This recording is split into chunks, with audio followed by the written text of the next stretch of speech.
जी नमस्कार दोस्तों, स्वागत है आपका हमारे चैनल सी टेट अधिगम में। दोस्तों, एक न्यूज़ जो है बहुत ही दिन ब दिन सुलगते जा रहा है, जो बिहार शिक्षक बहाली से भी संबंधित है और कहीं ना कहीं हम लोग के लिए भी फ़ायदेमंद है अगर इस चीज़ पे विभाग और सरकार दोनों अमल करती है तब, क्योंकि ये बात ही कुछ ऐसी है। मैं आगे आप लोग को बताने वाला हूँ कि आखिर वो बात क्या है। तो जैसा कि आप लोग नियोजित शिक्षक का जो नियोजन हुआ, उसके कितने ऐसे शिक्षक हैं जिनके फोल्डर गायब हैं। लगभग जो हैं वो 1.18 लाख नियोजित शिक्षक ऐसे हैं जिनके फोल्डर गायब है। लाखों में तादाद है उनकी, यानी कि ये वो शिक्षक हैं जो किसी तरीके से इनको वैध नहीं कह सकती। ये बिल्कुल फर्जी शिक्षक है, क्योंकि किसी भी शिक्षक का डिग्री ना मिल पाना संदेह के घेरे में उसी समय आ जाता है। तो निगरानी की जांच में ऐसे शिक्षकों की संख्या जिसकी सूची उन्होंने बनाई है 1.18 लाख, इतने भारी तादाद में नियोजित शिक्षक जो कि फर्जी हैं।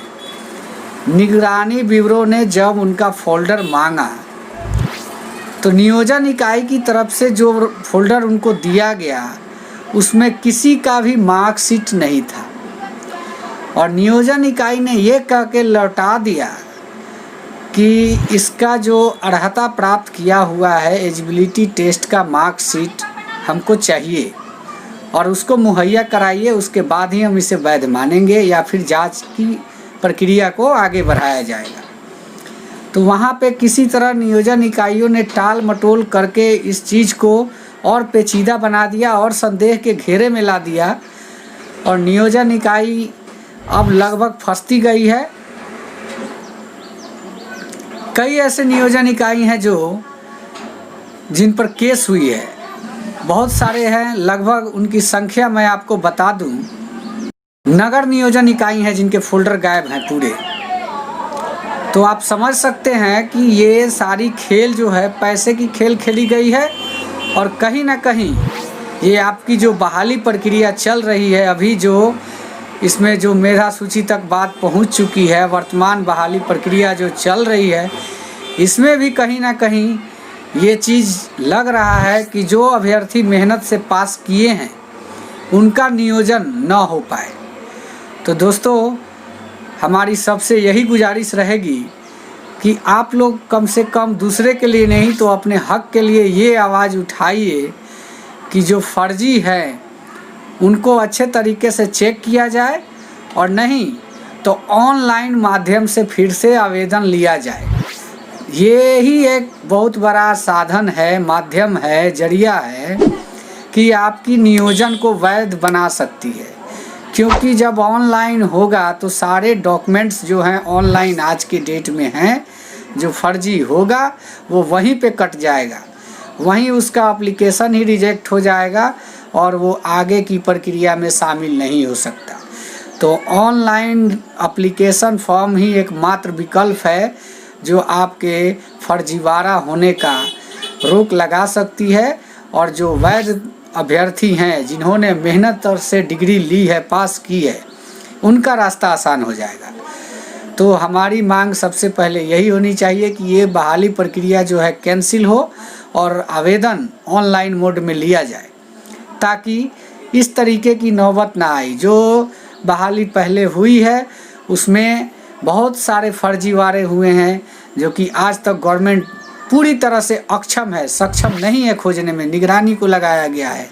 अब आप समझ सकते हैं कि अगर निगरानी से बात नहीं बनेगी तो सीबीआई को लगाना होगा। तो ये तो सरकार की सरासर जो है बेइज्जती है, कलंक लग रहा है एक तरह से बिहार गवर्नमेंट पे ये चीज़, और पूरे वर्ल्ड वाइड इस बात को फैलते हुए देर नहीं लगेगी, क्योंकि ये सोशल मीडिया का ज़माना है। गवर्नमेंट इस बात को नहीं समझ रही है, क्योंकि अगर सीधे तौर पे कहा जाए तो अगर गवर्नमेंट साफ़ सुथरी होती तो साफ़ सुथरी कार्य करती। यहाँ गवर्नमेंट भी संदेह के घेरे में आती है। ये सब बातें क्यों निकल रहा है मेरे जुबान से आप लोग जानने की कोशिश करेंगे तो मैं यही बताऊंगा कि हम भी इस सरकार के शोषण के एक शोषित सदस्य हैं, एक नागरिक है, इस बिहार के नागरिक है जो शिक्षा ग्रहण करने के बाद भी शोषण का शिकार है। और तब रही बात कि ये एक अलग स्टेप की बात हुई, हम लोगों की बात जो है उस ट्रैक से नहीं हटना है। हमारा जो ट्रैक है वो यही है कि जो आवेदन प्रक्रिया हो ऑनलाइन माध्यम से लिया जाए, ताकि वर्तमान शिक्षक बहाली में फर्जीवाड़े की गुंजाइश को कम किया जा सके। और एक चीज़ और, भरोसा नहीं होता है तो आप लोग सुन लीजिए, कहीं का भी मेधा सूची निकला हुआ है वहाँ का उठाइए और टीईटी का उसका रोल नंबर देखिए। 1 to 10 अभ्यर्थी जितने हैं उनमें से 10 का चेक कीजिए, आपको 3-4 मिल जाएंगे फर्जी। किसी का रोल नंबर का पता नहीं है तो दिस इज़ नॉट अवेलेबल और दिस इज़ इनवैलिड क्लिक। और वो किसी का अगर संजोग से मिल भी जाता है तो पुरुष अभ्यर्थी लगाया हुआ है मार्कशीट और लड़कियों के नाम पे वो तो टेट जो पास की है वो लड़की पास की है। ऐसे ऐसे सर्टिफिकेट से फर्जीवाड़ा हो रहे हैं। तो दोस्तों अभी ज़रूरत ये भी है, इसमें एक विकल्प और भी है कि अगर इस तरीके की बात है तो हो सकता है कि आपके डिग्री का भी इस्तेमाल किया जा सकता है। इसलिए आप भी खास करके उन भाइयों को मैं कहना चाहूँगा जिनके मार्क्स ज़्यादा है सीटेट में या फिर बिहार टीईटी में, वो अभ्यर्थी सभी जगहों के नियोजन इकाई का लिस्ट ज़रूर चेक करें, क्योंकि हो सकता है कि उनके भी रोल नंबर पर नाम दूसरा हो सकता है। ये बहुत गुंजाइश बनती है, क्योंकि चेक करने के बाद ये सारी चीज़ें खुलकर सामने आई है कि नाम किसी और का, रोल नंबर किसी और का, ऐसे बहुत सारे देखने को मिले हैं। तब रही बात कि ये अभ्यर्थी खोज ले रहे हैं लेकिन गवर्नमेंट को नहीं मिल रहा है ये सब चीज़। ये आप ही खोजिए, आप ही का काम है। गवर्नमेंट इस पर कुछ नहीं करने वाली है। खोजना आपको है, हक के लिए लड़ना आपको है, गवर्नमेंट चुनना भी आप ही को है, क्योंकि इस देश के आप नागरिक हैं और आपका जो है मत अधिकार जो है जन्मसिद्ध अधिकार है, ऐसा नारा होता है इलेक्शन के टाइम में। आप इस राज्य के, देश के निवासी हैं तो इलेक्ट्रॉल मशीन का प्रेस बटन ज़रूर क्लिक करना है, लेकिन उतना ही, उसके आगे के लिए आप देशवासी नहीं हैं।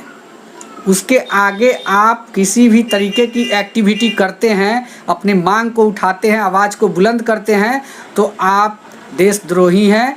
आप सरकार के खिलाफ जा रहे हैं, आप कंस्टिट्यूएंसी के खिलाफ बोलते हैं, ऐसा कह के आपको भीतर ठूस दिया जाएगा। तो दोस्तों काम भी वैसे ही करना है कि जिसमें किसी प्रकार का दाग ना लगे और कोई क्लेम ना करे और आपका काम भी हो जाए। बातें तो बहुत होती है, सेंटिमेंटल हाई हो जाता है ऐसी ऐसी बातों को करके, लेकिन क्या करें, मजबूर हैं हम, हमारे भी फैमिली है और वो एक अलग कैटेगरी होता है जो क्या कहा जाए, छोड़िए हटाइए। ये वीडियो अच्छा लगे तो प्लीज़ इस चैनल को सब्सक्राइब करें। धन्यवाद। जय हिंद, वंदे मातरम।